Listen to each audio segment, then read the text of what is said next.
Bab 6702, berkualifikasi. Pendarahan Yan Feng telah berhenti, tetapi wajahnya masih sepucat kertas. Meskipun luka di perutnya telah ditekan sementara oleh pil Dev, kehilangan darah yang berlebihan membuatnya tampak sangat lemah. Ia duduk di atas batu biru di padang gurun, terengah-engah. Tatapannya menyapu anggota sukunya yang sama-sama terluka, lalu menatap Dev, matanya dipenuhi emosi yang kompleks. Dermawan saya tahu sebuah tempat yang merupakan tempat berkumpulnya para kultivator iblis, tempat yang tidak mudah didatangi oleh para dewa maupun manusia.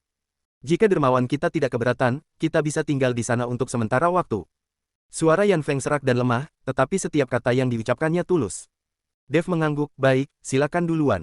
Yan Feng berusaha berdiri, dan Xiao Rou menopangnya di kedua sisi. Dia memeriksa arah dan menunjuk ke deretan pegunungan di tenggara. Setelah melewati gunung itu, ada tempat bernama Lembah Jurang Hitam. Medan di sana berbahaya, mudah dipertahankan dan sulit diserang, serta dikelilingi oleh penghalang alami berupa energi iblis, yang akan sangat menekan para kultivator ilahi yang masuk. Kami, para kultivator iblis, telah beroperasi di sana selama ratusan tahun. Meskipun tidak besar, tempat itu cukup bagi kami untuk sementara waktu menghindari serangan mereka.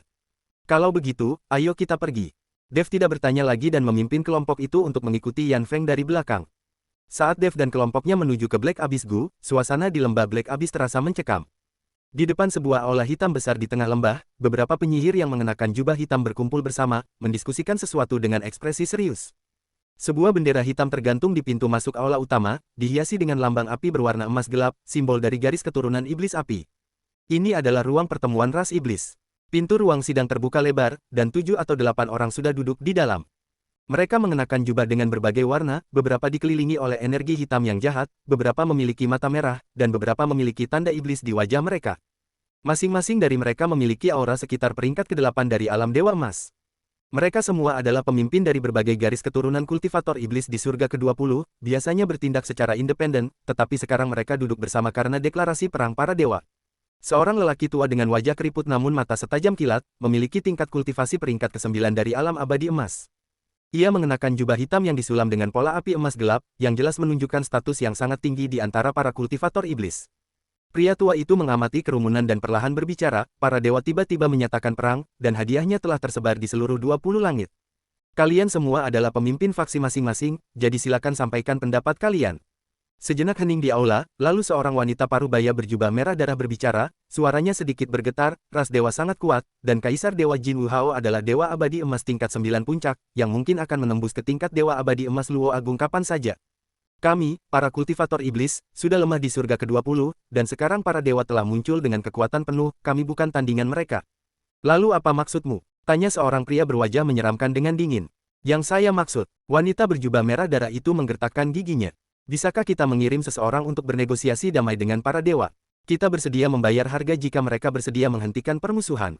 Perundingan perdamaian. Pria berwajah menyeramkan itu membanting tangannya ke sandaran kursi. Para dewa menginginkan nyawa kita. Apa yang bisa kau tawarkan dalam perundingan damai? Kepalamu. Lalu apa yang Anda sarankan agar kita lakukan? Wanita berjubah merah darah itu meninggikan suaranya beberapa desibel, konfrontasi langsung. Apa yang bisa kita gunakan untuk melawan? Para kultivator iblis di surga ke-20 jika digabungkan jumlahnya tidak lebih dari 2 atau 300 ribu, dan mereka yang berada di peringkat ke-9 alam dewa emas sangat sedikit. Ras dewa saja memiliki puluhan tetua di peringkat ke-9 alam dewa emas. Belum lagi monster itu, Jin Wu Hao. Kita tidak boleh menyerah. Menyerah berarti mati. Apakah kalian berdua sudah selesai berdebat? Pria tua berambut putih itu membanting tangannya ke meja, bunyi gedebuk yang tumpul menggema di seluruh aula dan membuat semua orang terdiam. Tatapan dinginnya menyapu kerumunan, apakah berdebat akan menyelesaikan apapun? Keheningan kembali menyelimuti aula. Pada saat itu, seorang pria kurus angkat bicara, suaranya sedikit ragu, aku pernah mendengar. Ada kekuatan iblis lain di luar surga ke-20. Bisakah kita mencoba melarikan diri dan meninggalkan surga ke-20? Melarikan diri. Pria jahat itu mencibir, kemana kita bisa melarikan diri? Apakah tidak ada dewa lain di tempat lain? Begitu kita meninggalkan surga ke-20, kita hanyalah eceng gondok tanpa akar. Berapa lama kita bisa bertahan? Pria kurus itu membuka mulutnya, tetapi akhirnya menundukkan kepalanya. Situasi di dalam aula kembali menemui jalan buntu. Menyerah bukanlah pilihan, melawan bukanlah pilihan, dan melarikan diri bukanlah pilihan, tampaknya semua jalan telah terblokir. Tepat saat itu, terdengar langkah kaki di luar aula, diikuti oleh dua sosok yang berjalan masuk melalui gerbang utama. Itu adalah seorang pria muda dan seorang wanita. Pria itu mengenakan jubah biru tua, wajahnya dingin dan tegas, dan alisnya menunjukkan ketenangan dan martabat yang tidak sesuai dengan usianya. Wanita itu mengenakan gaun merah menyala, rambutnya hitam pekat seperti tinta, dan matanya yang merah gelap berkilauan dengan cahaya yang membara. Ningzi dan Su Yuqi. Para kultivator iblis di dalam aula melihat dua orang asing masuk dan hendak mengajukan pertanyaan ketika lelaki tua berambut putih itu tiba-tiba berdiri, ekspresi terkejut dan gembira terpancar di mata tuanya. Dia melangkah maju dan membungkuk dalam-dalam kepada Su Yuqi, gadis suci. Anda telah datang. Su Yuqi menatap lelaki tua itu, sedikit kebingungan terlintas di mata merah gelapnya, tetapi dengan cepat berubah menjadi keagungan alami. Aku mendengar bahwa para dewa telah menyatakan perang, jadi aku datang untuk melihat. Pria tua itu kemudian menatap Ningzi, matanya dipenuhi sedikit kekaguman, dan ini. Adik laki-lakiku, Ningzi. Su Yuqi berkata, seorang murid langsung dari garis keturunan iblis api. Secerca keterkejutan terlihat di mata lelaki tua itu. Seorang murid langsung dari garis keturunan iblis api. Itu adalah status yang bahkan lebih bergengsi daripada status seorang santa. Dia segera menyingkir, memberi ruang untuk dirinya sendiri, silakan. Silakan duduk, kalian berdua. Ningzi tidak menolak dan melangkah ke kursi utama, lalu duduk di tempat yang ditawarkan oleh lelaki tua berambut putih itu. Su Yuqi berdiri di sampingnya, tegak dan mempesona seperti pedang panjang yang menyala. Para pemimpin kultivator iblis di dalam aula saling bertukar pandang, sebagian dengan rasa ingin tahu, sebagian dengan kekaguman, dan sebagian dengan ketidakpuasan. Apa yang memberi hak kepada kultivator Dewa Emas tingkat 7 yang tampak muda untuk duduk di atas mereka? Tetua berambut putih itu sepertinya merasakan ketidakpuasan orang banyak dan berkata dengan lantang, semuanya, Tuan Muda Ningzi ini adalah murid langsung dari garis keturunan iblis api. Dia mengolah api tertinggi dari ras iblis dan merupakan jenius paling luar biasa dari garis keturunan iblis api kita selama puluhan ribu tahun. Nona Su Yuqi ini adalah perawan suci dari garis keturunan iblis api saya, statusnya sangat mulia. Keduanya memenuhi syarat untuk menduduki posisi ini. Begitu kata-kata, api tertinggi klan iblis diucapkan, ketidakpuasan di dalam aula langsung lenyap. Para pemimpin kultivator iblis kini memandang Ningzi dengan sedikit rasa kagum dan cemas. Api iblis adalah warisan tertinggi dari garis keturunan iblis api. Legenda mengatakan bahwa ketika dikembangkan hingga puncaknya, ia dapat membakar segalanya dan menghancurkan ruang. Ini adalah teknik iblis yang paling dahsyat dari semua teknik iblis. Ningzi mengabaikan tatapan-tatapan itu, hanya mengamati sekeliling ruangan yang dipenuhi orang-orang sebelum bertanya, apa yang kalian bicarakan barusan? Bab 6703, Kaya dan Berkuasa. Pria tua berambut putih itu secara singkat menceritakan perdebatan yang baru saja terjadi. Kami memiliki pendapat yang berbeda, sebagian ingin menyerah, sementara sebagian lainnya ingin melarikan diri. Masih belum ada kesepakatan. Ningzi mendengarkan dan terdiam sejenak. Lalu dia mengangkat kepalanya, menatap para pemimpin kultivator iblis, dan senyum dingin muncul di bibirnya, hanya seorang Golden Crowhawk yang bisa menakut-nakuti kalian seperti ini. Kalian semua mempermalukan ras iblis. Suaranya tidak keras, tetapi menusuk hati setiap orang seperti air es. Wajah para pemimpin kultivator iblis semuanya berubah. Beberapa ingin membantah, tetapi ketika mereka melihat mata Ningzi yang tenang namun dingin, mereka menelan kata-kata mereka. Karena Jin Wuhao bisa memberikan persembahan kepada ras iblis, suara Ningzi bergema di aula, mengapa kita tidak bisa memberikan persembahan kepada para dewa? Aula itu benar-benar sunyi. Pria tua berambut putih itu adalah orang pertama yang bereaksi, kilatan kelicikan terpancar di matanya, Tuan Muda maksudnya. Segera sebarkan kabar ke seluruh kekuatan di surga ke-20 bahwa membunuh kultivator ras ilahi dan membawa kepalanya ke ras iblis dapat memberimu hadiah kristal 2 kali lipat dari hadiah ras ilahi. Suara Ningzi bagaikan batu besar yang dilemparkan ke danau yang tenang, menimbulkan gelombang yang menjulang tinggi. Double, dari mana kita bisa mendapatkan begitu banyak kristal?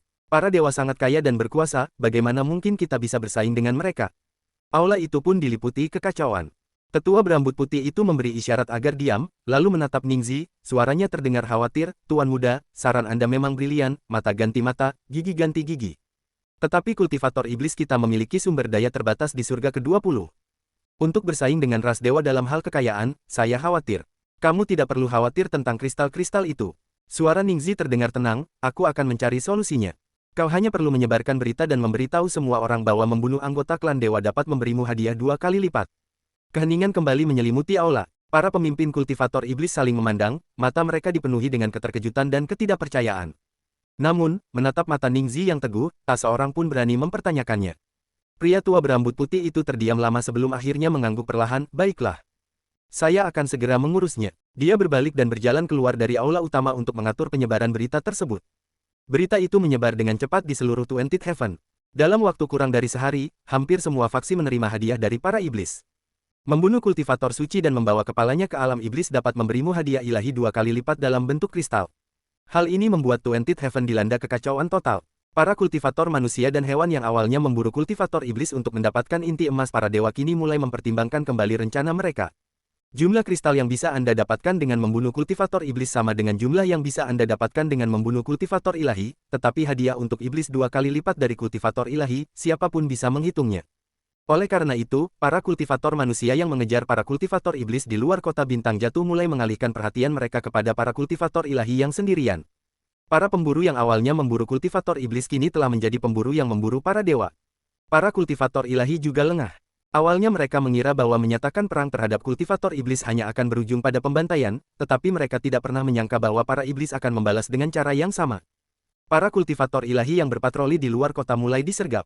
Beberapa dipenggal kepalanya, beberapa artefak magis mereka dicuri, dan beberapa bahkan dibunuh di siang bolong. Deklarasi perang oleh Kaisar Dewa Jin Wuhao justru menjerumuskan surga ke-20 ke dalam pertempuran kacau yang belum pernah terjadi sebelumnya. Dalam dibalik semua ini, Ningzi, sedang duduk di kursi utama Aula Dewan Lembah Jurang Hitam, mendengarkan lelaki tua berambut putih itu melaporkan berita dari luar, senyum tipis teruk di bibirnya. Dev, gelombang yang kau timbulkan di surga ke-19, akan terus kubuat di surga ke-20. Ningzi menatap Dev dan berkata dengan suara yang hanya bisa mereka berdua dengar, jangan mati terlalu cepat. Arah lembah jurang hitam tampak samar-samar di depan, bayangan gunung di senja hari menyerupai seekor binatang raksasa yang tergeletak di tanah, sunyi dan megah. Dev dan kelompoknya berjalan menyusuri jalan setapak di pegunungan, kaki mereka menapak di kerikil dan pasir, dengan semak-semak rendah dan rumput layu di kedua sisinya.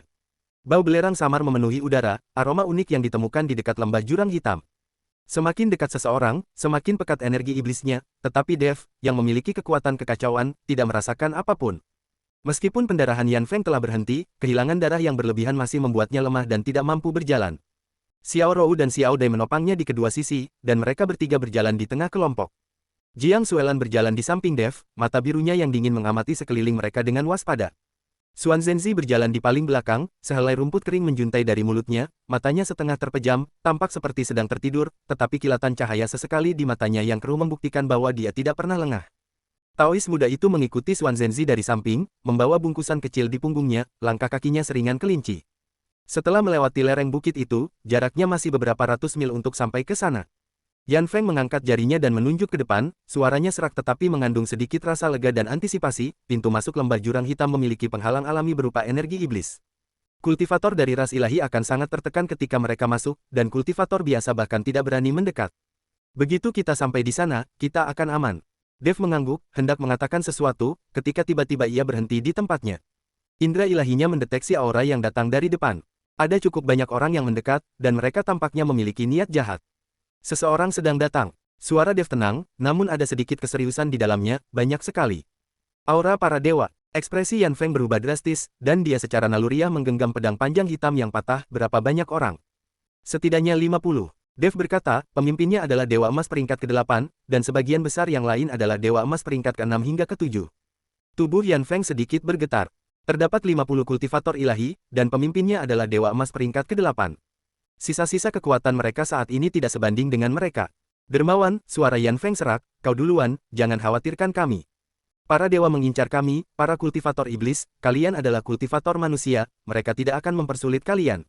Dev tidak menoleh, tetapi hanya berkata, aku tidak akan pergi.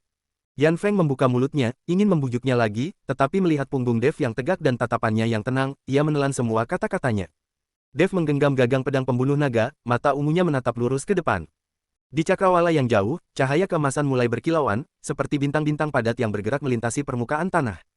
Cahaya-cahaya itu semakin mendekat dan semakin terang, akhirnya berubah menjadi prosesi agung para kultivator ilahi yang mengenakan baju zirah emas, menunggangi binatang roh emas, muncul di kejauhan. Lebih dari 50 kultivator dewa berdiri dalam formasi rapi, baju zirah emas mereka berkilauan terang di senja hari. Pemimpinnya adalah seorang pria parubaya bertubuh kekar dengan wajah persegi dan aura dingin yang menunjukkan pengalaman perang di antara alisnya. Dia berada di tingkat ke-8 alam Dewa Emas dan memegang tombak emas di tangannya, dengan kilat emas mengalir di ujungnya.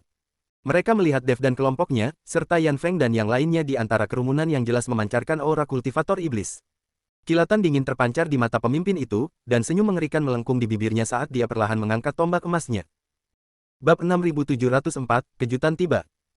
Kulturis iblis terdeteksi. Kepung dia. Begitu perintah diberikan, lebih dari 50 kultivator ilahi menyebar seperti jaring emas raksasa, mengapit Dev dan kelompoknya dari kedua sisi. Cahaya keemasan membentuk cincin yang tak tembus di senja hari, menjebak semua orang di dalam dan menutup semua jalur pelarian. Raungan binatang buas, dentingan baju zirah logam, dan dengungan dalam rune ilahi saling berjalin, menciptakan rasa penindasan yang mencekik. Wajah Yan Feng pucat pasi. Dia menggenggam pedang panjang yang patah itu erat-erat, tetapi bahkan gagangnya pun bergetar. Xiao Rou melindungi Xiao Dai, menekan tubuhnya ke belakang dan menghalangi pandangannya dengan tubuhnya. Para kultivator iblis yang terluka menggenggam senjata mereka erat-erat, mata mereka dipenuhi keputusasaan yang keras kepala. Dev berdiri di barisan paling depan, mata ungunya menyapu para kultivator ilahi. Seperti karang yang tenang, dia tetap tak terpengaruh saat gelombang emas bergejolak di sekitarnya. Namun saat itu juga, aroma baru tercium dari kejauhan. Kali ini situasinya bahkan lebih kacau, dan langkah kaki terdengar lebih keras. Kepulan debu abu-abu membubung dari timur, sementara langkah kaki berat dan geraman rendah binatang buas bergema dari barat. Sesaat kemudian, dua kelompok orang lainnya muncul. Sekelompok kultivator manusia, berjumlah sekitar 30 atau 40 orang, tiba dari timur. Mereka mengenakan jubah berbagai warna, memegang artefak magis yang berkilauan di tangan mereka, dan memasang ekspresi keserakahan dan kegembiraan di wajah mereka. Sekelompok kultivator manusia binatang, berjumlah sekitar 20 atau 30 orang, datang dari barat. Mereka semua bertubuh kekar, beberapa memiliki telinga binatang, beberapa memiliki ekor, dan beberapa tertutup bulu, mengeluarkan raungan rendah. Ketiga pasukan tersebut, yang berjumlah hampir 150 orang, mengepung Dev dan kelompoknya. Situasi buntu terjadi di keempat sisi. Para kultivator ilahi menunggangi binatang spiritual, baju zirah emas mereka berkilauan seperti nyala api yang membara di senja hari. Para kultivator manusia berdiri berjejer, artefak magis di tangan mereka memantulkan cahaya dingin di senja hari. Kultivator manusia binatang itu berjongkok di tanah, napasnya yang berat bergema di udara seperti dentuman genderang. Dev dan kelompoknya berdiri di tengah, dikelilingi dari tiga sisi, seperti serigala tunggal yang terperangkap di gang sempit. Bibir Yan Feng bergetar. Dia telah hidup selama ratusan tahun dan menyaksikan banyak badai, tetapi dia belum pernah mengalami situasi yang begitu putus asa. Ketiga pasukan tersebut berjumlah lebih dari 150 orang, sementara mereka hanya memiliki sekitar selusin orang, yang sebagian besar terluka. Sekalipun Dev kuat, dan sekalipun Jiang Xuelan dan Xuan Zhenzi berada di tingkat ke-8 alam abadi emas, mereka hampir tidak memiliki peluang untuk bertahan hidup menghadapi pengepungan seperti itu. Dermawan, suara Yan Feng serak, sebaiknya kau pergi sekarang, bawa teman-temanmu bersamamu. Kita, para kultivator iblis, ditakdirkan untuk menderita nasib ini. Dev tidak menjawabnya. Dia hanya berjalan maju selangkah demi selangkah, jubah abu-abunya berkibar di senja hari, menghalangi jalan semua orang. Tangan kanannya perlahan terangkat dan menggenggam gagang pedang pembunuh naga. Cahaya ungu mengalir di sarungnya, seolah-olah siap dihunus kapan saja. Matanya tenang dan fokus, tanpa rasa takut atau ragu-ragu, hanya ketenangan yang sedingin es. Xuan tua, kata Dev pelan. Aku di sini. Xuan Zhenzi meludahkan rumput kering di mulutnya, berdiri di sebelah kiri dan di belakang Dev, tangannya sedikit terbuka, dan cahaya biru mengalir di telapak tangannya. Xuelan. Jiang Xuelan berdiri di belakang sebelah kanan Dev, mengembunkan udara dingin berwarna biru es di ujung jarinya, membekukan udara di sekitarnya menjadi kristal es halus. Kau lindungi orang-orang di belakangmu, suara Dev setenang air yang tenang. Aku akan menahan orang-orang di depan. Jiang Xuelan menggigit bibirnya dan mengangguk. Dev menarik napas dalam-dalam, semangat bertarung yang dingin berkobar di matanya yang berwarna ungu. Sekalipun ada 150 orang di pihak lawan, sekalipun hari ini situasinya sudah pasti gagal, dia tidak akan pernah menyerah. Saatnya bertindak. Dev berkata dengan suara rendah, jari-jarinya mencengkeram gagang pedang dengan erat, bersiaplah. Pemimpin ilahi berambut pirang itu mengangkat tombaknya, dan cahaya keemasan mengembun menjadi bola yang menyilaukan di ujung tombak tersebut. Tatapannya menyapu para kultivator manusia dan hewan, lalu dia berkata dengan lantang, saudara-saudara manusia dan hewan. Para kultivator iblis ini tepat di depan kalian. Bunuh mereka dan kalian bisa menukarnya dengan inti emas klan dewa. Mengapa kalian belum juga bertindak? Suaranya bergema di padang gurun senja, membawa perintah yang tak terbantahkan. Keagungan para dewa tampak jelas pada saat ini. Dia mengira semuanya akan berjalan sesuai rencananya. Atas perintahnya, para kultivator manusia dan manusia binatang akan menerkam seperti anjing pemburu, mencabik-cabik para kultivator iblis hingga berkeping-keping. Namun, apa yang terjadi selanjutnya mengejutkan semua orang. Pemimpin para kultivator manusia itu adalah seorang pria tua berambut abu-abu, yang tingkat kultivasinya berada di peringkat ke-8 alam abadi emas. Ia mengenakan jubah biru pudar dan memegang pedang panjang kuno di tangannya. Dia melirik para kultivator ilahi, lalu para kultivator iblis di belakang Dev, dan akhirnya menoleh untuk melihat pemimpin manusia binatang di sampingnya. Seorang pria bertubuh kekar seperti singa, dengan surai emasnya berkibar tertiup angin, memegang kapak perang besar di tangannya. Keduanya saling memandang lalu mengangguk bersamaan. Serang! Teriak tetua manusia itu tiba-tiba. Bunuh! Teriak pemimpin manusia buas itu. Kemudian, sesuatu yang sama sekali tidak terduga terjadi. Alih-alih bergegas menuju kultivator iblis di belakang Dev, kultivator manusia dan binatang tiba-tiba berbalik dan menerkam kultivator ilahi.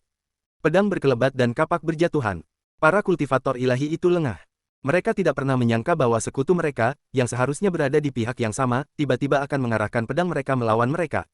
Baju zirah emas itu berderit saat dihantam pedang dan kapak, dan jeritan serta tangisan ketakutan bercampur menjadi satu, meledak di padang belantara senja. Kalian semua gila. Kita adalah sekutu. Mengapa kalian menyerang kami? Wajah pemimpin para dewa seketika pucat pasi, suaranya dipenuhi keterzenjing dan kemarahan. Apa yang kalian lakukan? Menyerang para dewa berarti menjadikan seluruh ras dewa sebagai musuh. Apakah kalian tahu konsekuensinya? Tidak ada yang menjawabnya. Para kultivator manusia dan manusia binatang itu tampaknya telah merencanakannya sebelumnya, gerakan mereka sinkron dan ganas, dan masing-masing dari mereka memiliki kilatan serakah dan tekad di mata mereka. 3 atau 4 dari mereka mengepung seorang kultivator dewa, menggunakan pedang, kapak, dan palu untuk menebas kultivator dewa yang tidak sempat bereaksi. Darah keemasan berceceran di padang belantara, mewarnai rumput layu dan bebatuan abu coklat menjadi merah. Suara baju zirah yang terbelah terdengar seperti kain yang disobek, dan jeritan kestong Kuan terdengar naik turun. Meskipun para kultivator ilahi itu masing-masing cukup kuat, mereka sama sekali tidak mampu memberikan perlawanan yang efektif ketika menghadapi serangan mendadak yang jumlahnya jauh lebih banyak dan serangan dari belakang saat mereka lengah. Saat seorang kultivator tingkat dewa mengangkat pedang panjangnya, ia secara bersamaan ditusuk tepat di dada oleh 3 kultivator manusia. Seorang kultivator tingkat dewa mencoba melarikan diri dengan terbang ke udara, tetapi punggungnya terkena kapak kultivator manusia binatang dan jatuh dari udara. Meskipun komandan ras dewa terkemuka berusaha menstabilkan situasi, tombak emasnya menyapu dan memukul mundur beberapa kultivator manusia, lebih banyak musuh telah mengepungnya, menghalangi semua jalan keluarnya. Dalam waktu kurang dari 1/4 jam, ke-50 lebih kultivator ilahi itu tergeletak mati dalam genangan darah. Darah keemasan mengalir perlahan di senja hari, menyatu menjadi aliran-aliran kecil. Tubuh-tubuh di balik baju zirah emas itu tak lagi bergerak. Beberapa kepalanya terpenggal, beberapa jantungnya tertusuk, dan beberapa anggota badannya dipotong. Kematian mereka berbeda-beda, tetapi nasib mereka semua sama. Bab 6705, Trik Kotor. Para kultivator manusia dan hewan berdiri terengah-engah di tengah mayat-mayat emas, memegang artefak magis dan kapak yang berlumuran darah emas. Wajah mereka menunjukkan kelelahan, tetapi lebih lagi kegembiraan dan kepuasan. Kemudian mereka mulai memenggal kepala. Para kultivator manusia dan manusia binatang berjongkok dan dengan terampil menggunakan belati untuk memenggal kepala para kultivator ilahi, lalu memasukkannya ke dalam kantung penyimpanan mereka. Gerakan mereka cepat dan terlatih, jelas menunjukkan bahwa ini bukan pertama kalinya mereka melakukan hal seperti ini. Dev berdiri di sana, menyaksikan pemandangan ini, dan perlahan melonggarkan cengkeramannya pada pedang. Ekspresinya agak rumit. Dia siap bertarung sampai mati, pedang pembunuh naganya siap dihunus kapan saja, kekuatan kacau miliknya sudah mencapai batasnya, dan dia bahkan sudah mulai merencanakan bagaimana menerobos dengan kerugian minimal. Namun pada akhirnya, dia bahkan tidak mendapat kesempatan untuk melakukan apapun. Jiang Xuelan juga terkejut. Aura biru es di tangannya mengembun menjadi jarum-jarum es tajam di ujung jarinya, tetapi sebelum dia sempat menembakkannya, jarum-jarum itu sudah meleset dari sasaran. Mulut Xuan Zhenzi terbuka membentuk huruf O, matanya yang berkabut dipenuhi rasa tidak percaya. Dia telah hidup selama bertahun-tahun dan melihat banyak hal, tetapi ini benar-benar pertama kalinya dia melihat sesuatu seperti itu. Mereka mengira akan menghadapi pertempuran berdarah, tetapi musuh dimusnahkan oleh pasukan sekutu mereka. Bocah Taois muda itu mengintip setengah kepalanya dari balik Xuan Zhenzi, matanya lebar, dan bertanya dengan suara rendah, "Guru, mengapa mereka menyerang rakyat mereka sendiri?" "Jangan tanya, bahkan guru pun tidak mengerti." Xuan Zhenzi mendecakkan lidah. Yan Feng benar-benar tercengang. Dia menggenggam pedang panjang hitam yang patah itu, ujungnya mengarah ke depan, mempertahankan posisi bertahan, tetapi matanya dipenuhi kebingungan dan ketidakpercayaan. Para kultivator tingkat dewa itu dibunuh begitu saja. Dia dibunuh oleh sekutunya, yang seharusnya membunuhnya bersama mereka. Dia membuka mulutnya, seolah ingin mengatakan sesuatu, tetapi tenggorokannya terasa tersumbat, dan dia tidak bisa mengucapkan sepatah kata pun. Tatapan Dev tertuju pada tetua manusia itu. Orang tua itu membungkuk dan memenggal kepala seorang kultivator ras dewa, gerakannya terlatih seolah-olah sedang memotong daun bawang. Setelah memenggal kepalanya, dia memasukkannya ke dalam kantong penyimpanan, berdiri tegak, dan matanya bertemu dengan mata Dev. Dia melihat mata ungu Dev, menyeringai, dan berjalan menuju Dev. "Jangan gugup, jangan gugup." Pria tua itu melambaikan tangannya, menandakan bahwa ia tidak bermaksud jahat. Dia berhenti beberapa langkah dari Dev, menyeka darah dari wajahnya, dan tersenyum licik.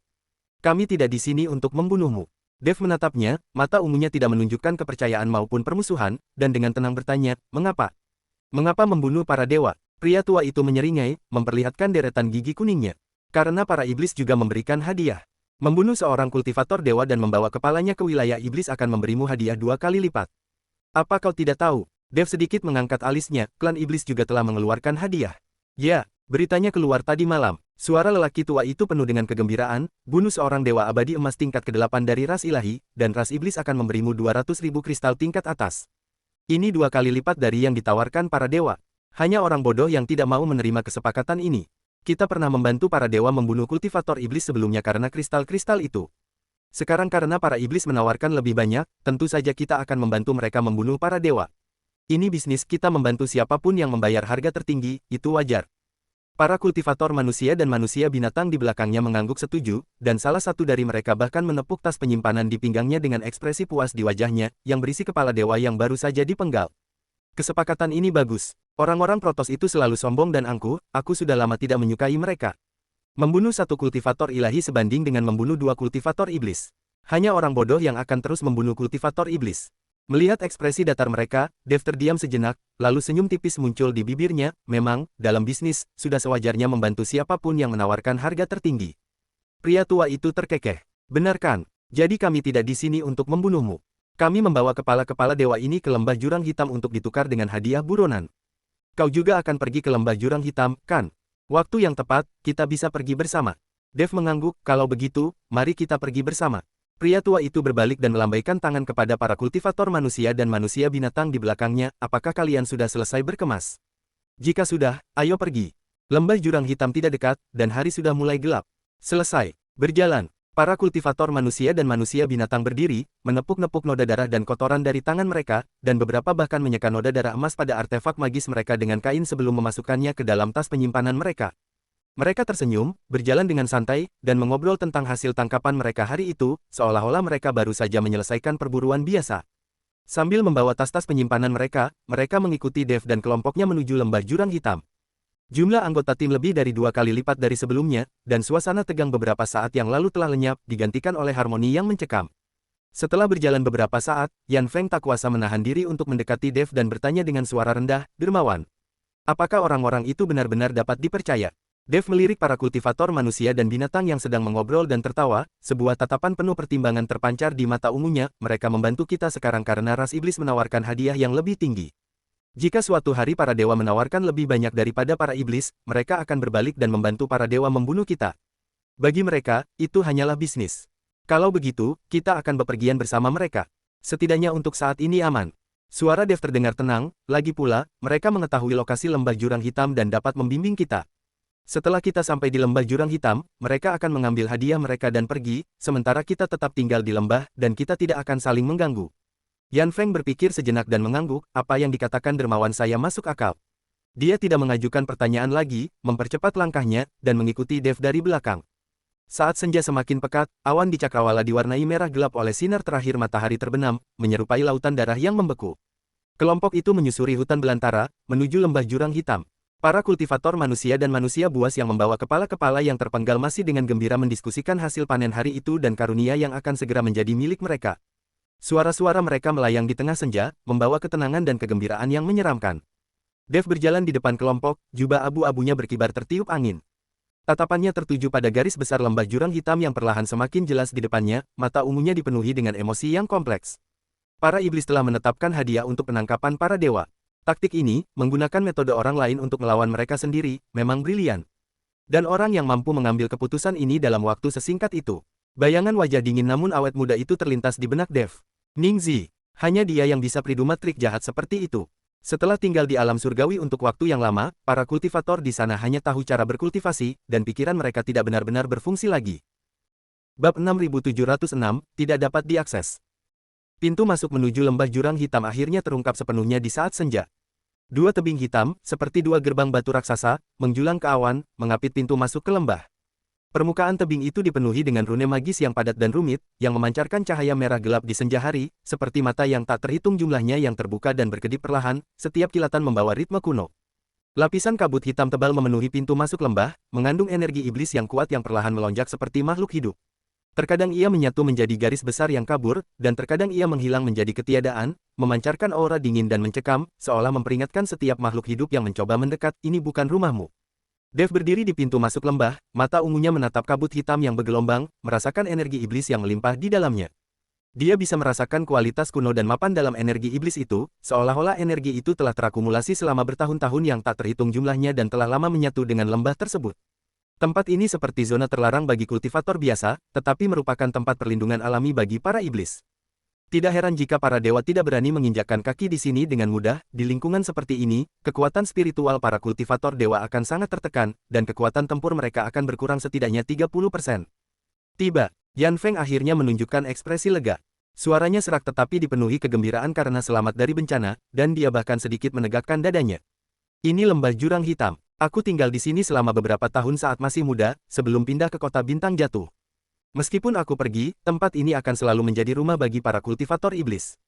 Dia menarik napas dalam-dalam, seolah mencoba menghirup semua energi iblis di pintu masuk lembah ke dalam paru-parunya. Aroma itu terasa seperti aroma ibunya baginya, akrab dan menenangkan. Para kultivator manusia dan manusia buas juga berhenti, pandangan mereka ke arah pintu masuk lembah dipenuhi dengan kecemasan. Meskipun mereka datang untuk mendapatkan hadiah, mereka secara naluriah tetap merasa tidak nyaman dengan penghalang alami berupa energi iblis ini. Pria tua berambut putih yang memimpin kelompok itu mengerutkan kening, lubang hidungnya sedikit mengembang, seolah mencoba menghilangkan aura yang mengganggu yang terpancar darinya. Dia tidak mengatakan apapun, tetapi hanya melambaikan tangannya untuk memberi isyarat kepada orang-orang di belakangnya agar menunggu dengan tenang. Dev mengangkat kakinya dan berjalan menuju pintu masuk lembah. Jiang Xuelan dan Xuan Zhenzi mengikuti dari dekat di belakangnya, sementara bocah Taois kecil itu meringkuk di belakang Xuan Zhenzi, mengintip ke depan dengan rasa ingin tahu dan gugup di wajahnya. Ada penjaga di pintu masuk lembah. Dua penyihir yang mengenakan baju zirah hitam berdiri di kedua sisi pintu masuk lembah, masing-masing memegang tombak hitam. Ujung tombak itu berkilauan dengan cahaya merah gelap, menggemakan pola magis di permukaan tebing. Tatapan mereka tajam, seperti dua lentera merah gelap yang menyala, mengamati setiap sosok yang mendekat di senja hari. Tingkat kultivasi mereka berada di peringkat ketujuh alam abadi emas, dan aura mereka tenang sekaligus tajam, yang jelas menunjukkan bahwa mereka adalah penjaga elit lembah jurang hitam. Melihat Dev dan kelompoknya mendekat, kedua pria itu serentak mengangkat tombak mereka dan menyilangkannya untuk menghalangi pintu masuk ke lembah. Gerakan mereka cepat dan tegas, tanpa ragu-ragu. Berhenti. Penjaga di sebelah kiri berteriak tegas, suaranya bergema di antara tebing-tebing di pintu masuk lembah, membawa otoritas yang tak terbantahkan. Tatapannya menyapu Dev, Jiang Xuelan, dan Xuan Zhenzi, alisnya berkerut tajam, secerca kewaspadaan dan permusuhan terpancar di matanya. Kultivator manusia, apa yang kalian lakukan di lembah jurang hitam? Tidakkah kalian tahu ini adalah wilayah kultivator iblis, dan orang luar tidak diizinkan masuk? Yan Feng melangkah maju, menangkupkan kedua tangannya sebagai tanda hormat, dan berbicara dengan sedikit kesungguhan dalam suaranya, "Saudara-saudara, saya Yan Feng dari kota bintang jatuh. Para kultivator manusia ini adalah penyelamat saya. Mereka menyelamatkan saya dan putri saya, serta rakyat saya. Para dewa sedang memburu para kultivator iblis di mana-mana, dan kita tidak bisa lagi tinggal di luar. Kita ingin memasuki lembah untuk berlindung sementara dan pergi setelah badai berlalu." Yan Feng. Penjaga di sebelah kanan mengamatinya dari atas ke bawah, seolah-olah mencoba mengingat namanya, lalu mengangguk, kewaspadaannya hampir tidak berkurang. "Aku ingat kau. Kau tinggal di lembah ini selama beberapa tahun sebelum pergi ke Falling Star City. Tapi aku tidak bisa mengambil keputusan untukmu membawa kultivator manusia ke lembah jurang hitam. Kau tahu aturannya, lembah jurang hitam adalah tempat berkumpulnya kultivator iblis, orang luar tidak diizinkan masuk. Aturan ini telah ditetapkan ratusan tahun yang lalu, dan tidak ada yang bisa melanggarnya." Ekspresi Yan Feng berubah, dan suaranya terdengar mendesak, "Saudaraku, aku tahu aturannya, tapi orang-orang ini benar-benar berbeda. Mereka menyelamatkan kita di kota bintang jatuh. Jika bukan karena mereka, aku dan putriku pasti sudah mati di tangan para dewa sejak lama. Tolong berbaik hati dan izinkan saya masuk untuk memohon kepada pemimpinnya. Jika pemimpinnya setuju, saya akan membawa mereka masuk. Apakah itu tidak apa-apa?" "Tidak." Penjaga di sebelah kiri menggelengkan kepalanya, nadanya tegas, tidak memberi ruang untuk negosiasi, aturan tetap aturan. Kalian boleh masuk, tetapi para kultivator manusia ini tidak diizinkan masuk. Jika mereka benar-benar ingin memasuki lembah, mereka harus terlebih dahulu mendapatkan izin pribadi dari kepala suku. Jika tidak, saya tidak dapat mengizinkan mereka lewat. Ini adalah tugas saya, mohon dimengerti. Tetapi, tidak ada, tetapi. Penjaga di sebelah kanan juga angkat bicara, suaranya lebih lembut daripada yang di sebelah kiri, tetapi sikapnya sama tegasnya, "Yan Feng, kau harus tahu bahwa jika ini terjadi di waktu lain, jika kau membawa beberapa teman manusia, kami mungkin bisa memberitahu mereka untukmu. Namun, ini adalah masa-masa luar biasa. Para dewa baru saja menyatakan perang terhadap kita, dan hadiah buronan bertebaran di mana-mana. Manusia dan dewa yang tak terhitung jumlahnya mencoba menyusup dan mengumpulkan informasi. Kita tidak berani mengambil risiko itu." Bibir Yan Feng sedikit bergetar, dan secerca rasa tak berdaya dan malu terpancar di matanya. Meskipun dia adalah pemimpin kecil di Falling Star City, memimpin sekitar selusin orang dan memiliki otoritas mutlak, dia praktis tidak memiliki pengaruh di tempat seperti Black Abyss Valley. Para penjaga tidak menghormatinya, dan dia tidak bisa berbuat apa-apa. Para manajer di sini tidak mengenali identitasnya, dia bahkan tidak memenuhi syarat untuk membawa Dev menerima penghargaan tersebut. Dia berbalik, menatap Dev, wajahnya penuh penyesalan, dan bahkan tidak berani menatap mata Dev, dermawan saya. Saya benar-benar minta maaf. Saya tidak memiliki kedudukan tinggi di lembah ini, dan kata-kata saya tidak memiliki pengaruh besar. Kenapa kau tidak menunggu di luar lembah sebentar? Aku akan masuk dan menjelaskan situasinya kepada pemimpin dan melihat apakah kita bisa. Dev memperhatikan ekspresi malu dan tak berdaya Yan Feng, tetapi dia tidak menyalahkannya. Dia sudah lama menyadari bahwa meskipun tingkat kultivasi Yan Feng tidak rendah, statusnya di antara kultivator iblis tidak tinggi. Jika tidak, dia tidak akan tinggal di tempat kecil seperti kota bintang jatuh bersama keluarganya dan hanya sekitar selusin anggota klan di sisinya. Dia mengangguk, suaranya tenang, ini bukan salahmu. Lalu, sebelum dia selesai berbicara, kabut hitam di pintu masuk lembah tiba-tiba bergejolak, seolah digerakkan oleh tangan tak terlihat, mengeluarkan suara siulan pelan. Dua sosok muncul dari kabut hitam. Orang yang memimpin mengenakan jubah biru tua yang disulam dengan totem iblis kuno, setiap pola perlahan berkilauan dengan cahaya gelap. Bab 6707, biarkan dia masuk. Wajahnya dingin dan tegas, dengan ketenangan dan martabat yang melebihi usianya terpancar di antara alisnya. Matanya seperti kolam yang dalam, tak terduga, namun menyimpan rasa penindasan yang tak terlihat. Langkah kakinya mantap, setiap langkahnya tegas, seolah-olah bumi di bawah kakinya menyerah kepadanya. Ia dikelilingi oleh aura samar yang sangat panas, yang menyebabkan udara di sekitarnya sedikit terdistorsi, seolah-olah ada lapisan panas yang menyengat yang memancar dari dirinya. Ningzi, di belakangnya mengikuti seorang wanita dengan gaun merah menyala, rambut panjangnya hitam pekat, berkilauan dengan warna merah gelap di senja hari, seperti nyala api yang mengalir. Wajahnya tampak dingin, dengan keanggunan dan ketidakpedulian yang melekat di antara alisnya, tetapi sesekali kebingungan samar yang tak terlihat akan terlintas di mata merah gelapnya. Dia berjalan setengah langkah di belakang Ningzi, menjaga jarak ini seolah-olah itu sudah menjadi kebiasaan.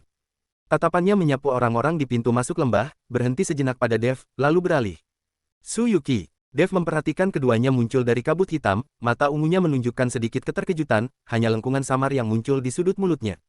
Dia sudah lama menduga akan bertemu Ningzi dan Suyuki di lembah jurang hitam, karena keduanya berasal dari garis keturunan iblis api. Dalam situasi tingkat surga ke-20, mereka pasti berada di tempat berkumpulnya para kultivator iblis. Dia hanya tidak menyangka akan bertemu dalam situasi seperti ini. Ketika kedua penjaga itu melihat Ningzi, ekspresi mereka berubah drastis, seolah-olah mereka telah bertemu dengan terik matahari di tengah musim dingin. Mereka segera menyimpan tombak mereka, berlutut dengan satu lutut, dan membungkuk serempak, berkata dengan hormat, Tuan Muda Ning. Ningzi melirik mereka, lalu ke arah Dev dan kelompoknya di pintu masuk lembah. Tatapannya berhenti sejenak di wajah Dev sebelum beralih. Suaranya tenang, seolah-olah dia sedang membicarakan sesuatu yang sepele, biarkan mereka masuk. Mereka adalah teman-teman saya. Penjaga itu terdiam sejenak, seolah ingin mengatakan sesuatu, tetapi melihat mata Ningzi yang tenang, ia menelan semua kata-katanya. Tanpa ragu, mereka menyingkir, gerakan mereka, bahkan saat berdiri, dipenuhi rasa takut, ya. Tuan Muda Ning, Yan Feng benar-benar tercengang. Dia melirik kedua penjaga yang begitu hormat kepada Ningzi, lalu ke wajah Ningzi yang muda dan dingin, dan kemudian ke Dev. Matanya penuh dengan keterkejutan dan kebingungan. Dia membuka mulutnya, tetapi tidak bisa berkata apa-apa. Bagaimana mungkin pria ini, yang bahkan terlihat lebih muda dari Dev, bisa menduduki posisi setinggi itu di lembah jurang hitam? Bahkan para penjaga pun harus membungkuk kepadanya. Selain itu, kedua penjaga tersebut, yang sudah dianggap memiliki pengaruh di lembah itu, bertindak seolah-olah mereka sedang melihat tuan mereka ketika mereka melihat Ningzi. Dermawan saya, ini, seorang teman lama. Suara Dev terdengar tenang, seolah-olah dia sudah memperkirakan pemandangan ini. Masuklah. Dia melangkah masuk ke lembah jurang hitam. Jiang Suelan mengikuti dari dekat, mata birunya yang dingin melirik Ningzi dengan penuh pertimbangan, lalu ke Dev, seolah ingin bertanya sesuatu, tetapi akhirnya tetap diam. Xuan Zhenzi mengikuti di belakang, sehelai rumput kering menjuntai dari mulutnya, mengamati Ningzi dari atas ke bawah dengan rasa ingin tahu seperti rubah tua yang mengincar pemburu muda. Pertapa muda itu berlari kecil di samping Xuan Zhenzi, sesekali menoleh ke belakang melihat kedua penjaga itu, wajah kecilnya penuh dengan keterkejutan. Yan Feng terdiam sejenak, lalu dengan cepat menyusul Xiao Rou dan Xiao Dai. Ningzi berdiri di pintu masuk lembah, memperhatikan Dev berjalan melewatinya tanpa mengucapkan sepatah kata pun. Saat keduanya berpapasan, suara Ningzi sangat lembut, begitu lembut sehingga hanya Dev yang bisa mendengarnya, selembut daun yang jatuh berbisik tertiup angin, akhirnya kau menyusul. Jika aku tidak ikut, bagaimana kau bisa bersenang-senang sendirian? Suara Dev juga sangat lembut, selembut jarum yang jatuh di atas karpet. Ya, bermain sendirian memang tidak menyenangkan. Suara Ningzi mengandung sedikit nada geli, senyum tersembunyi di balik nada tenangnya, seperti arus bawah yang bergejolak di bawah lapisan es tipis. Lalu dia menyingkir untuk memberi jalan, suaranya kembali tenang dan datar seperti biasanya, masuklah. Mari kita cari tempat untuk bicara. Dev tidak menoleh dan mengikuti orang-orang di depannya masuk ke kedalaman lembah jurang hitam. Namun, ia bisa merasakan tatapan tertuju pada punggungnya. Itu bukan tatapan Jiang Xuelan, bukan pula tatapan Xuan Zhenzi, melainkan tatapan merah gelap itu. Su Yuqi sedang menatapnya. Dia tidak mengenalinya, tetapi kenangan yang terpendam dalam tubuh itu sepertinya masih melekat dengan gema yang samar. Di belakang mereka, para kultivator manusia dan manusia binatang bergegas maju, berteriak ke arah pintu masuk lembah dengan penuh semangat dan antisipasi, "Hei! Kami di sini untuk mengumpulkan hadiah." Puluhan kepala kultivator dewa. Mereka mengangkat tinggi-tinggi kantung penyimpanan yang bernoda darah keemasan, yang agak mengental di senja hari, berubah menjadi kilauan keemasan gelap. Wajah mereka dipenuhi kegembiraan dan antusiasme. Mereka bertindak cepat dan tegas ketika membunuh para kultivator klan dewa, dan mereka juga bertindak cepat dan tegas ketika melakukan pertukaran hadiah. Penjaga itu memandang para kultivator manusia dan manusia binatang, lalu menoleh ke arah Ningzi yang sudah pergi, dan menggaruk kepalanya dengan susah payah, "Ini. Tunggu sebentar, aku akan pergi bertanya pada pemimpin." Bagian dalam lembah jurang hitam jauh lebih besar daripada yang dibayangkan Dev. Lembah ini terbuka, dengan banyak gua dan ruang batu yang diukir di tebing di kedua sisinya, berlapis-lapis dan tersebar di permukaan batu seperti sarang lebah. Di tengahnya terdapat ruang terbuka datar, tempat banyak rumah batu sederhana dan gudang kayu dibangun, tersusun berselang-seling, dengan jalan setapak berbatu di antaranya. Terdapat sekitar 1000 kultivator iblis yang tinggal di lembah itu, termasuk pria, wanita, dan anak-anak. Beberapa di antara mereka mendirikan kios di ruang terbuka untuk berdagang, memajang berbagai bahan spiritual dan artefak magis di depan mereka. Sebagian dari mereka bermeditasi dan berlatih di depan rumah-rumah batu, tubuh mereka diselimuti aura iblis yang samar, sebagian lainnya sedang memperbaiki peralatan ritual, menajamkan bilah-bilahnya dengan kikir kasar. Meskipun mereka tampak menjalani kehidupan sederhana, mereka memiliki pemahaman yang baik satu sama lain. Mereka akan mengangguk dan saling menyapa ketika bertemu kenalan. Anak-anak berlarian dan bermain di gang-gang. Meskipun tidak banyak tawa, ada vitalitas yang gigih dalam diri mereka. Dev mengikuti Ningzi menyusuri jalan batu di lembah. Ketika para kultivator iblis melihat Ningzi, mereka semua memberi jalan kepadanya. Beberapa menundukkan kepala sebagai salam, sementara yang lain minggir, mata mereka dipenuhi kekaguman dan rasa hormat. Itu adalah pengakuan yang tulus, bukan penyerahan diri yang dipaksakan. Kami tiba di sebuah aula hitam besar di tengah. Aula utama dibangun seluruhnya dari batu-batu besar berwarna hitam, dan lambang api berwarna emas gelap diukir di ambang pintu, simbol dari garis keturunan iblis api.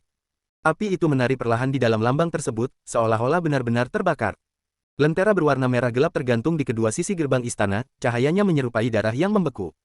Ningzi mendorong pintu aula utama hingga terbuka dan masuk ke dalam. Dev mengikuti di belakangnya, dan Jiang Xuelan serta Xuan Zhenzi juga datang. Xuan Zhenzi meninggalkan bocah Taois muda itu di luar pintu, menyuruhnya duduk di tangga sambil memakan ransum kering sementara dia menunggu. Ruang di dalam aula jauh lebih besar daripada yang terlihat dari luar, jelas karena adanya susunan spasial. Bab 6708, bantu aku menghalangi kerusakan. Keempat dinding itu ditutupi dengan rune iblis kuno, yang memancarkan cahaya merah gelap, membuat seluruh aula tampak seolah diselimuti kabut merah darah. Suasana kuno menyelimuti udara, seperti buku sejarah yang terbuka, setiap halamannya menceritakan kisah kejayaan dan tragedi masa lalu. Di tengah aula terdapat sebuah meja batu besar, di atasnya terbentang peta besar yang menguning, yang menandai wilayah 20 langit dan distribusi berbagai kekuatan. Tanda-tanda tersebut berwarna berbeda, beberapa berwarna merah untuk benteng Protoss, beberapa berwarna hitam untuk kota-kota Terran, beberapa berwarna abu-abu untuk zona netral, dan ada lingkaran yang digariskan tebal dengan warna merah gelap dengan simbol peringatan yang digambar di sekeliling tepinya.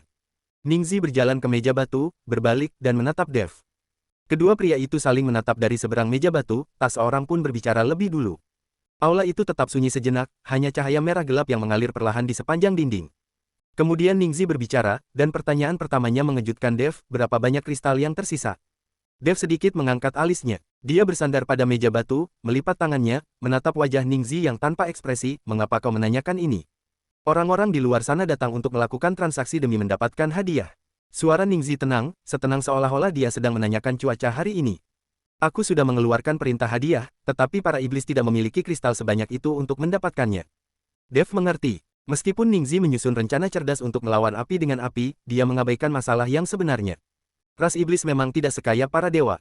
Para dewa menguasai sumber daya terbaik di surga ke-20, memiliki tambang kristal dan urat spiritual yang tak terhitung jumlahnya, sementara para iblis telah ditindas selama bertahun-tahun dan kekurangan sumber daya. Gabungan semua kultivator iblis bahkan tidak dapat mengumpulkan sepertiga dari jumlah yang dibutuhkan untuk gelombang hadiah pertama. Mereka tidak memiliki cukup kristal untuk membayar hadiah tersebut. "Jadi, kamu ingin aku yang membayar?" Dev bersandar di meja batu, melipat tangannya, menatap Ningzi dengan senyum mengejek di bibirnya. "Aku membantumu membunuh tetua Senmu, merebut cincin penyimpanannya, dan mendapatkan sumber daya kekuatan ilahi di surga ke-19. Suara Ningzi tetap tenang, "Kau pasti memiliki cukup banyak kristal. Aku merasakan aura sumber daya berlimpah yang terpancar darimu saat aku berada di negeri kaisar yang jatuh. Itulah mengapa aku mempertaruhkan nyawaku. Suara Dev mengandung sedikit sarkasme, tetapi senyum di matanya tidak benar-benar sampai kepada mereka. Kau punya rencana yang bagus, bukan? Kau yang mencetuskan idenya, tapi aku yang harus menyediakan kristalnya. Aku bisa mendengar rencanamu dari luar lembah. Kamu tidak perlu keluar. Ningzi mengangkat bahu, gerak tubuh dan intonasinya menunjukkan sikap acuh tak acuh, tangannya terentang di depan dadanya seolah berkata, terserah. Suaranya tenang dengan sedikit nada malas, kalau begitu, satu-satunya yang bisa kukatakan kepada orang-orang di luar sana adalah bahwa ras iblis kehabisan uang, dan menyuruh mereka mengambil kembali kepala para dewa, atau langsung mengirim kultivator iblis kepada para dewa untuk mengklaim hadiah mereka. Jika mereka membantu para dewa, kau tidak akan pernah bisa menghancurkan kuil utama mereka, dan kau akan menjadi buronan di surga ke-20, diburu kemana-mana oleh Hao si gagak emas itu. Pikirkan baik-baik. Bukankah kamu juga sama? Tanya Dev. Apa maksudmu, sama? Paling buruk, aku tidak akan tinggal di surga ke-20. Aku akan langsung pergi ke surga ke-21. Saat aku sampai di surga ke-21, aku akan tetap hebat di hadapan kultivator iblis, kata Ningzi. Sial, alam surgawi itu milikmu. Kau bisa pergi ke surga manapun yang kau mau. Dev memutar matanya. Melihat ekspresi Dev, Ningzi tertawa terbahak-bahak. Meskipun alam surgawi bukan milik keluargaku, selama guruku ada di sini, aku bisa dengan mudah pergi ke surga ke-21, atau bahkan surga yang lebih tinggi. Bisakah kau melakukannya? Ningzi sengaja mencoba memprovokasi Dev dan Pamer. Si bajingan tua Yanwo itu, kalau aku bertemu dengannya lagi suatu hari nanti, aku pasti akan menghajarnya habis-habisan. Dev menggertakkan giginya. Namun, ia hanya bisa mengatakannya dengan marah. Dengan kekuatannya saat ini, ia mungkin tidak mampu menahan dua serangan dari iblis api. Meskipun ia memiliki Tuan Si di belakangnya, Tuan Si bahkan lebih kuat daripada iblis api, tetapi Tuan Si tidak terlalu peduli padanya lagi. Dev hanya bisa menapaki tangga karir selangkah demi selangkah sendirian, dia tidak bisa dibandingkan dengan Ningzi. Berhentilah mengucapkan hal-hal yang tidak berguna seperti itu dan keluarkan kristalnya sekarang, kata Ningzi sambil tersenyum. Dev menatap Ningzi dengan tajam. Bajingan itu, dialah yang mencetuskan ide buruk itu, tapi dia malah menyalahkan Ningzi. Jika dia tidak menyerahkan kristal-kristal itu, para pemburu itu akan kembali menjadi musuh para kultivator iblis, dan para dewa akan menguasai surga ke-20. Pada saat itu, dia akan menjadi target pertama yang diburu. Jika dia mengeluarkan kristal-kristalnya, bahkan jika dia berhasil menyingkirkan kelompok orang ini, akan tetap ada aliran orang yang membawa kembali kepala para dewa untuk ditukar dengan hadiah. Kristal-kristalnya yang sedikit itu tidak akan bertahan lama, itu seperti melempar batu ke dalam jurang tanpa dasar. Saya ingin memberikan apresiasi atas rencana cerdas Anda. Dev menggelengkan kepalanya, senyum tak berdaya terpancar dari mata ungunya. Baiklah, aku bisa menyediakan kristalnya. Tapi bagaimana setelah itu? Aku tidak bisa terus-menerus menanggung biaya buronan seluruh ras iblis tanpa batas, kan?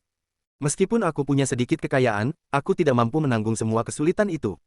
Ningzi menatap Dev, terdiam sejenak, kilatan pikiran terlintas di matanya yang dingin, lalu perlahan berkata, jadi kita perlu menemukan tambang kristal, atau mencari cara untuk mendapatkan sumber daya dalam jumlah besar.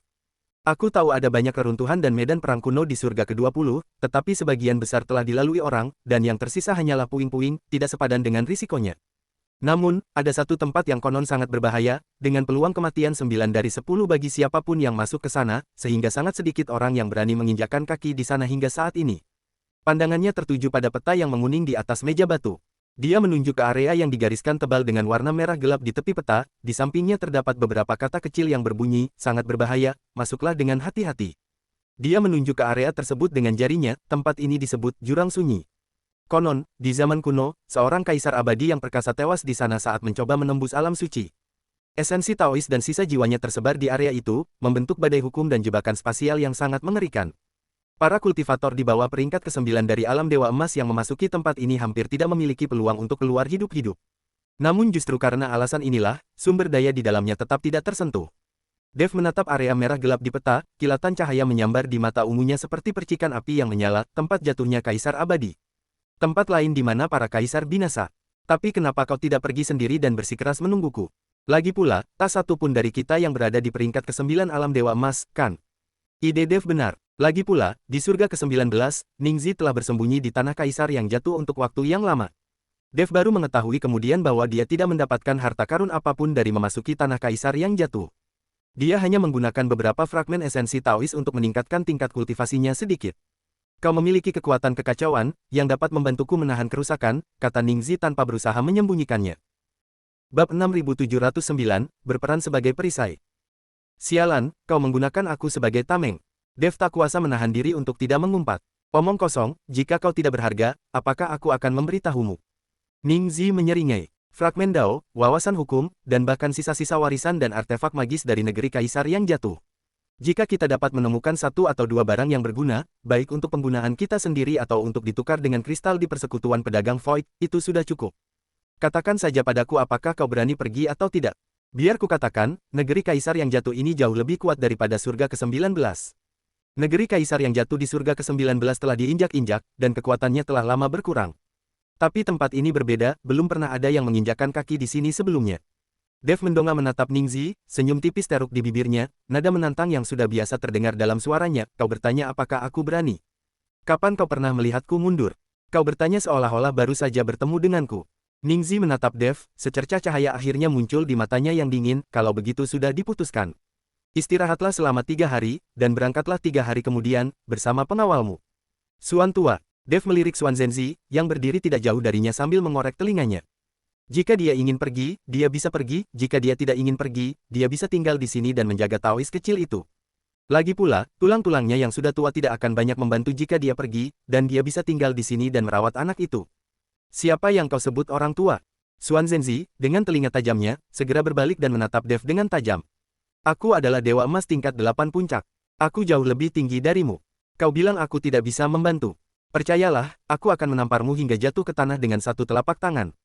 Baiklah, aku tahu kalian mampu. Dev melambaikan tangannya, berbalik sambil tersenyum, dan berkata, kalau begitu, semuanya pergilah. Tapi Lao Suan, jangan menghalangi kami saat kau pergi. Menghambat seseorang. Suan Zhenzi membusungkan dadanya dan berkata, dulu ketika aku masih di alam bawah, alam rahasia mana yang belum kujelajahi? Tempat berbahaya mana yang belum pernah kukunjungi? Kau baru hidup beberapa tahun, namun kau berani berbicara besar di depanku. Oke, kamu luar biasa. Dev melambaikan tangannya sambil tersenyum. Jiang Suelan berdiri di samping, tetap diam.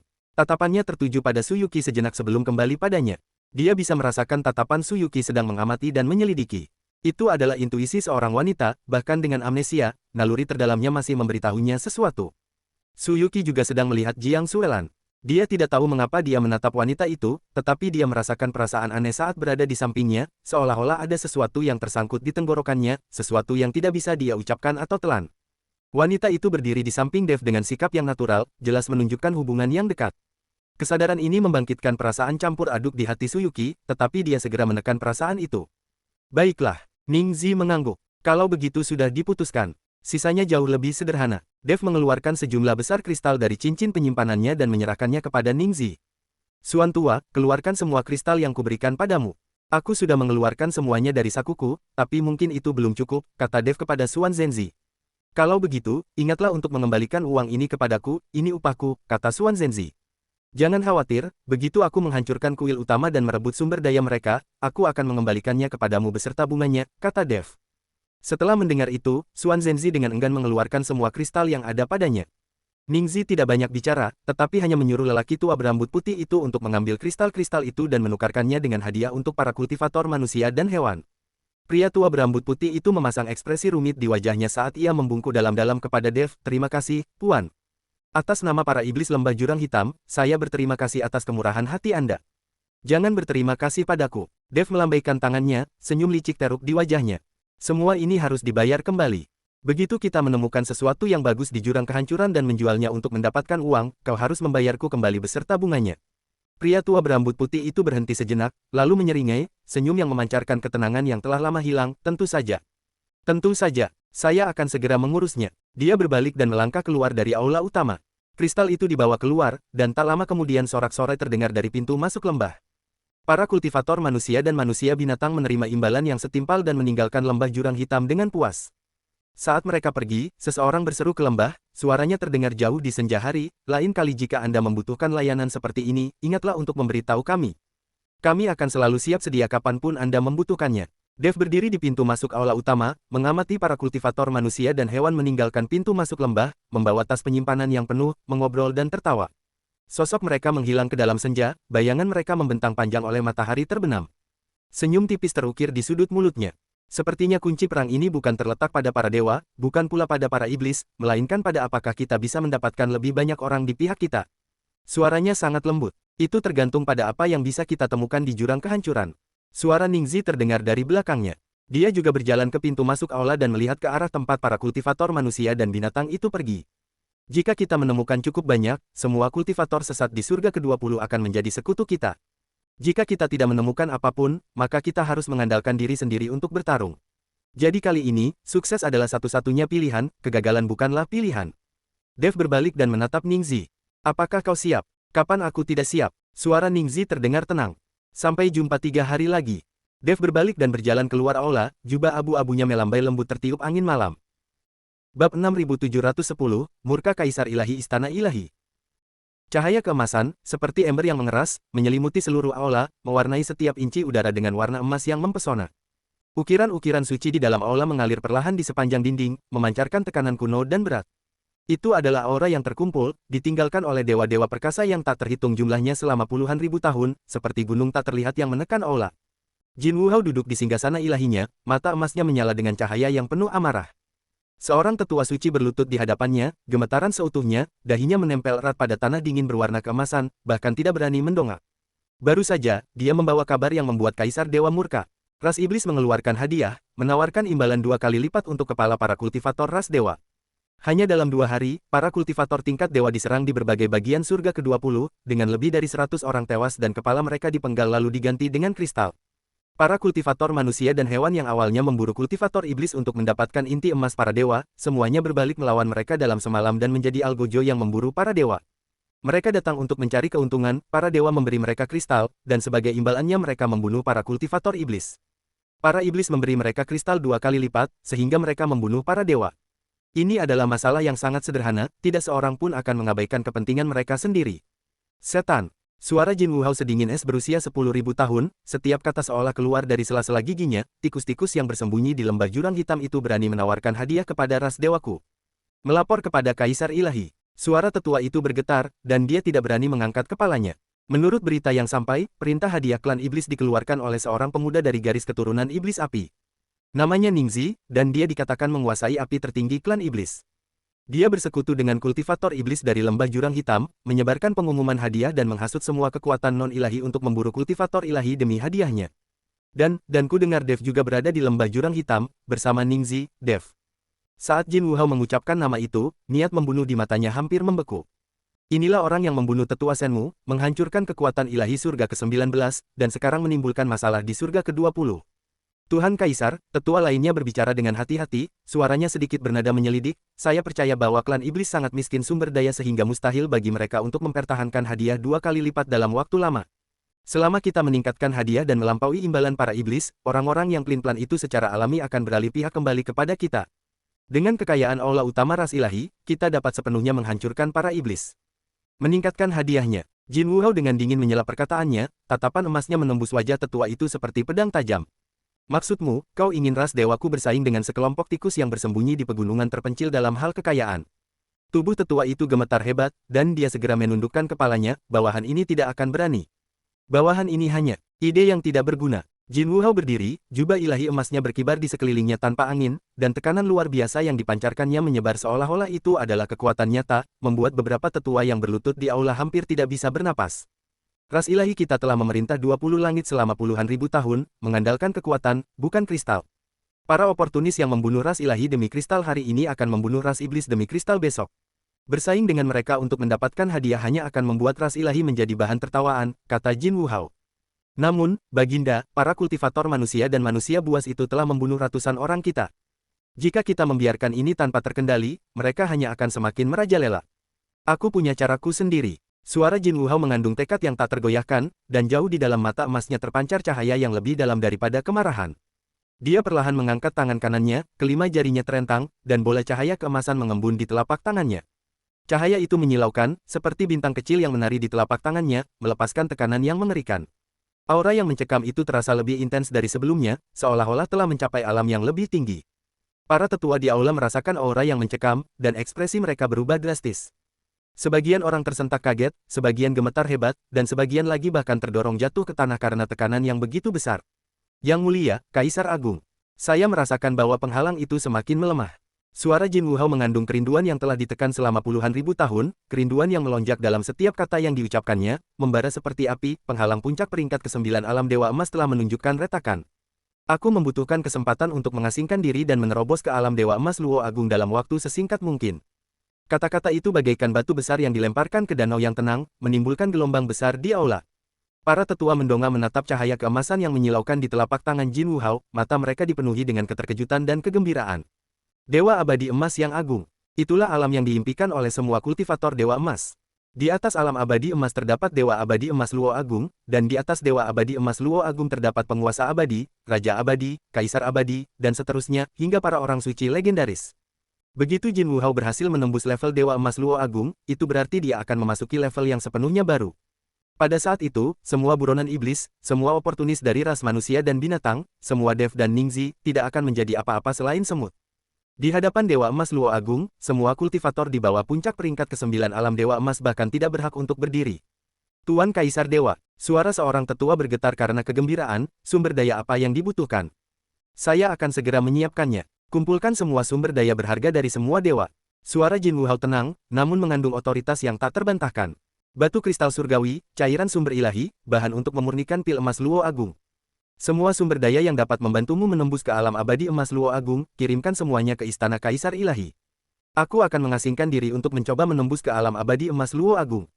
Ya, saya akan segera mengurusnya. Para tetua bergegas keluar dari aula utama, langkah kaki mereka memudar di koridor yang kosong, hanya menyisakan Jin Wuhao yang berdiri di depan singgasana. Dia menatap lautan awan yang bergelombang di luar istana, mata emasnya berputar-putar dengan cahaya yang kompleks. Selama puluhan ribu tahun, dia terjebak di puncak peringkat ke-9 alam abadi emas. Dia mencoba menembus penghalang Dewa Emas Luo Agung berkali-kali, tetapi setiap upaya berakhir dengan kegagalan. Namun kali ini, dia merasakan ada sesuatu yang berbeda. Penghalang tak terlihat itu benar-benar telah melonggar. Seolah-olah sesuatu telah dibuka paksa dalam kegelapan, memungkinkan dia untuk melihat cahaya di balik pintu. Mungkin itu kemarahan, mungkin itu tekanan, atau mungkin itu provokasi dari para badut itulah yang membangkitkan semangat bertarungnya yang telah lama terpendam. Apapun alasannya, peluang itu ada tepat di depan Anda. Dev, Ningzi, Jin Wuhao menggumamkan kedua nama itu, senyum dingin teruk di bibirnya. Kau pikir membunuh tetua Shenmu akan mengguncang fondasi klan dewa? Kau pikir kau bisa bersembunyi di lembah jurang hitam dan aman? Begitu aku menembus ke alam Dewa Emas Luo Agung, kau akan tahu apa itu keputusasaan yang sesungguhnya. Dia berbalik dan berjalan menuju ruang meditasi terpencil yang terletak jauh di dalam aula utama. Jubah emas itu meninggalkan bayangan panjang di kegelapan, seperti jalan emas yang mengarah ke kejauhan yang tak diketahui. Bab 6711, Terobosan menuju Dewa Emas Luo Agung. Ruang meditasi terpencil ini terletak di bagian terdalam istana ilahi. Keempat dindingnya terbuat dari batu ilahi kekacauan, yang dapat mengisolasi semua penyelidikan indera ilahi dan fluktuasi energi. Di tengah ruang rahasia itu terdapat susunan pengumpul roh, dan tanahnya dipenuhi dengan rune yang tersusun rapat, masing-masing berkilauan perlahan dengan cahaya keemasan. Sebuah kristal suci seukuran kepalan tangan tergantung di atas ruang rahasia, memancarkan cahaya lembut yang menyelimuti seluruh ruangan dengan lingkaran cahaya keemasan yang hangat. Jin Wuhao duduk bersila di tengah susunan pengumpul roh, menutup matanya, dan membersihkan pikirannya dari segala gangguan. Berbagai material langka dan berharga terus-menerus dikirim ke ruang rahasia tersebut. Kristal-kristal surgawi ditumpuk seperti gunung kecil, cairan sumber ilahi memenuhi botol giok, dan bahan-bahan untuk memurnikan pil emas Luo Agung dikirim ke susunan pengumpul roh seperti air yang mengalir. Sumber daya ini, jika dibiarkan di luar, akan cukup untuk digunakan oleh kekuatan berukuran sedang selama ribuan tahun, tetapi saat ini semuanya terkonsentrasi di sini, hanya untuk mencapai terobosan. Jin Wuhao menarik napas dalam-dalam dan mulai menyebarkan teknik kultivasinya. Cahaya keemasan melingkupinya, seperti naga-naga emas tak terhitung jumlahnya yang berkeliaran di tubuhnya, mengeluarkan raungan yang dalam. Suatu kekuatan ilahi yang mengerikan mengalir melalui meridiannya, begitu terkonsentrasi sehingga hampir menghancurkan tubuhnya. Penghalang itu ada di sana, penghalang tak terlihat dan tak dapat dihancurkan, seperti jurang pemisah antara alam Dewa Emas dan alam Dewa Emas Luo Agung. Dia mencoba sekali, 2 kali, 3 kali. Setiap benturan menciptakan retakan pada penghalang, tetapi setiap kerusakan diperbaiki dalam sekejap. Penghalang itu seolah memiliki kehidupan sendiri, terus-menerus menyembuhkan dirinya sendiri dan melawan pasukan penyerangnya. Jin Wuhao tidak menyerah. Tekadnya sekeras baja, dan akumulasi puluhan ribu tahun meledak pada saat ini. Dia mengerahkan semua sumber daya yang tersedia, memurnikan semua bahan, batu kristal surgawi, cairan sumber ilahi, dan pil emas Luo Agung, dan mengubahnya menjadi kekuatan ilahi paling murni, yang kemudian dia suntikkan ke meridiannya, berulang kali menyerang penghalang itu. Waktu berlalu tanpa suara di ruangan yang tertutup rapat itu. 1 hari dan 1 malam telah berlalu. 2 hari dan 2 malam telah berlalu. Ledakan. Pada larut malam kedua, penghalang tak terlihat itu akhirnya hancur. Cahaya keemasan menyembur dari tubuh Jin Wuhao, menyapu seluruh ruang rahasia seperti letusan gunung berapi. Dinding-dinding yang terbuat dari batu-batu ilahi yang kacau itu bergetar hebat akibat terpancarnya cahaya keemasan, seolah-olah akan runtuh kapan saja. Kristal suci di atas ruang rahasia itu tiba-tiba hancur berkeping-keping, berubah menjadi pecahan emas yang tak terhitung jumlahnya dan tersebar ke segala arah. Sementara itu, seluruh langit di atas surga ke-20 berubah. Langit keemasan pucat tiba-tiba menyala, seolah-olah terbakar, berubah menjadi warna emas yang menyilaukan. Warna emas itu begitu kaya dan pekat sehingga mewarnai awan di langit menjadi keemasan, seperti lautan emas yang bergulir di udara. Bumi bergetar, gunung-gunung bergemuruh, dan sungai-sungai meraung, seolah-olah seluruh dunia gemetar menantikan kelahiran seorang dewa agung. Fenomena aneh ini dirasakan di setiap sudut surga ke-20. Di sebuah kota manusia, tak terhitung banyaknya kultivator yang mendongak ke langit keemasan, wajah mereka pucat pasi. Seseorang menjatuhkan alat ritual dari tangannya, menghasilkan suara yang tajam, beberapa orang lemas dan berlutut sambil bergumam, "Sudah berakhir, sudah berakhir." Mereka saling memandang dan melihat ketakutan yang sama di mata masing-masing. Langit telah berubah. Itu, aura seorang dewa emas Luo Agung. Sang kaisar dewa telah menembus batas. Golden Crowhow telah menembus ke alam dewa abadi emas Luo Agung. Berita itu bagaikan batu besar yang dilemparkan ke dalam air, menimbulkan gelombang besar di langit yang paling tinggi. Semua faksi yang menerima pesan tersebut, baik manusia, hewan, maupun kultivator sesat, mengambil keputusan yang sama pada waktu yang bersamaan. Segera hentikan perburuan para kultivator ilahi, hancurkan semua kepala ilahi yang belum diklaim, dan berpura-puralah seolah tidak terjadi apa-apa. Dewa Abadi Emas Agung. Saat berhadapan dengan Kaisar Dewa di puncak peringkat ke-9 alam abadi emas, orang-orang masih dapat mengandalkan keunggulan jumlah dan taktik mereka untuk bermanuver. Namun, Dewa Emas Luo Agung adalah makhluk yang berada di tingkatan yang sama sekali berbeda. Di hadapan seorang Dewa Emas Luo Agung, bahkan sejumlah besar Dewa Emas pun tidak lebih dari semut. Selisih antara puncak peringkat ke-9 alam abadi emas dan Dewa Abadi Emas Luo Agung bahkan lebih besar daripada selisih antara alam abadi sejati dan alam abadi emas. Para kultivator manusia dan manusia binatang yang awalnya memburu kultivator setingkat dewa untuk mendapatkan hadiah kini diliputi rasa takut. Sebagian melarikan diri ke pegunungan terpencil di malam hari, sebagian mengubur kepala dewa yang telah mereka peroleh, dan sebagian lagi bersembunyi di gua-gua, terlalu takut untuk keluar. Di lembah jurang hitam yang dulunya megah, para iblis juga merasakan aura yang menakutkan itu. Seorang pria tua berambut putih berdiri di pintu masuk lembah, menatap langit keemasan. Wajahnya yang tua penuh dengan keseriusan dan ketakutan, dan janggutnya yang panjang sedikit bergetar tertiup angin. Abadi Emas Agung. Suaranya serak, Jin Wu Hao. Telah berhasil menerobos. Para kultivator iblis di sekitarnya menjadi pucat pasi. Beberapa secara naluriah mundur selangkah, sementara yang lain menggenggam senjata mereka tetapi tidak tahu kemana harus mengarahkannya. Cahaya keemasan menerangi seluruh surga ke-20, seperti pedang tajam yang menggantung di atas kepala setiap orang, siap jatuh kapan saja. Lembah itu sunyi senyap. Pada saat ini, di ruang rahasia istana ilahi, Jin Wu Hao perlahan membuka matanya. Matanya tidak lagi berwarna keemasan, tetapi telah berubah menjadi cahaya yang lebih dalam dan lebih agung. Itulah pancaran Taoisme unik dari seorang Dewa Emas Luo Agung, seolah-olah di dalamnya terkandung hukum-hukum seluruh dunia yang mengalir. Ia dikelilingi oleh lingkaran cahaya keemasan yang samar, yang mengandung tekanan yang sangat mengerikan sehingga menyebabkan udara di sekitarnya sedikit terdistorsi. Dia perlahan berdiri, merasakan kekuatan yang meluap di dalam dirinya, dan senyum puas muncul di bibirnya. Seorang Dewa Emas Luo Agung.